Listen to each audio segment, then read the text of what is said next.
Hey guys, Felipe here, and I want to talk about the 3 questions that I get the most as a Latino investor with the struggles that goes on with investing in real estate.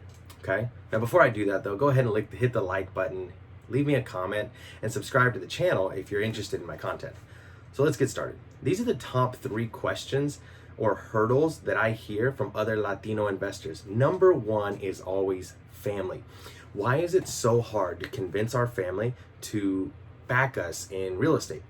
I think one of the main things with that is maybe our family isn't from the country and they feel like no es mi tierra, or estoy invirtiendo en la tierra de alguien más, things like that, right?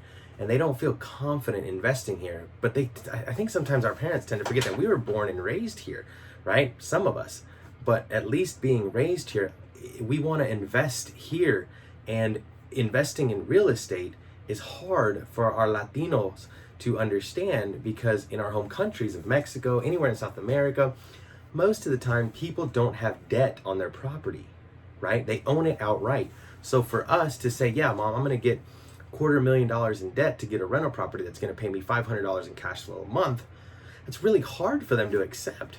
But what I've come to realize is if I show my parents the numbers, they're really on board. For example, if I tell them, look, mom, if I have a property where I put down 20%, then I'm liable for 20% and the bank is liable for 80%, right?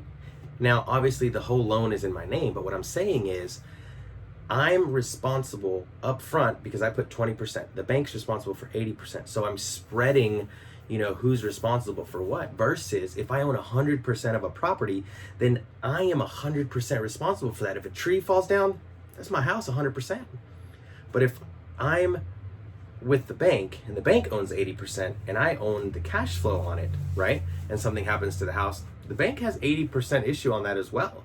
So sometimes showing my mom the numbers about that helps a lot. So I would challenge you guys, if that's one of the struggles that you get from your family about, no, mijo, tienes que comprar la casa cash, or don't put any debt on it, maybe explain that, and that'll help a lot. The second thing that I always get as a Latino is our spouse, right? Our significant other. It's usually one that's super involved and then the other that's a little bit more skittish or doesn't want to get involved, or no, tenemos que guardar el dinero y guardar y guardar y guardar. And that's hard because, inflation eats at that, and you're not getting a return on your investment if you don't have the money invested. So what I like to do is whenever I hear that issue in other partners, I tell them, I'm like, look, go to your wife, go to your husband and say, I tell you what, read this book, Robert Kiyosaki or Thomas Will, or whoever you want, any real estate book, and say, however long it takes you to finish that book, I will do that amount in hours of whatever you want. So let's say the book took you 4 hours to read, then I'll do 4 hours of whatever you want. Learn how to dance, wash the dishes, whatever you're interested in, to get your partner interested in real estate, right? As a Latino, sometimes our spouses are a little skittish about where we're going to invest the money.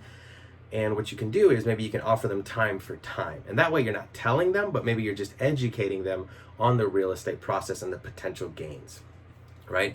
And then the third one that I get all the time is, Felipe, how do we get the down payment? As a Latino investor, I think that's sometimes been a little hard for me as well, because, saving up that money is a little harder.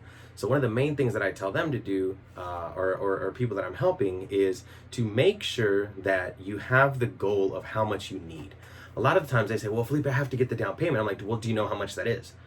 And they don't. And it's just like, okay, if you know how much your down payment's going to be for an investment property, set that as the goal. And let's say that you have a $10,000 down payment that you have to make. Chop that up into 12 months, figure out how much you need to save a month, and then chop that up into every month how much you need to save per week to reach that monthly goal. And then the goal gets smaller and smaller and smaller. Before you know it, you have your down payment. So those are the 3 main questions that I get from Latino investors, which is, how do we convince our parents or our family that real estate investing is good? How do we convince our spouse that real estate investing makes sense? And how do I save up for the down payment? Those are the top 3 questions that I get as a Latino investor. So if you like my content, please leave a comment, subscribe to the channel. Leave me a question if you have it. Hit the like button. That helps a lot. Anyways, thanks guys.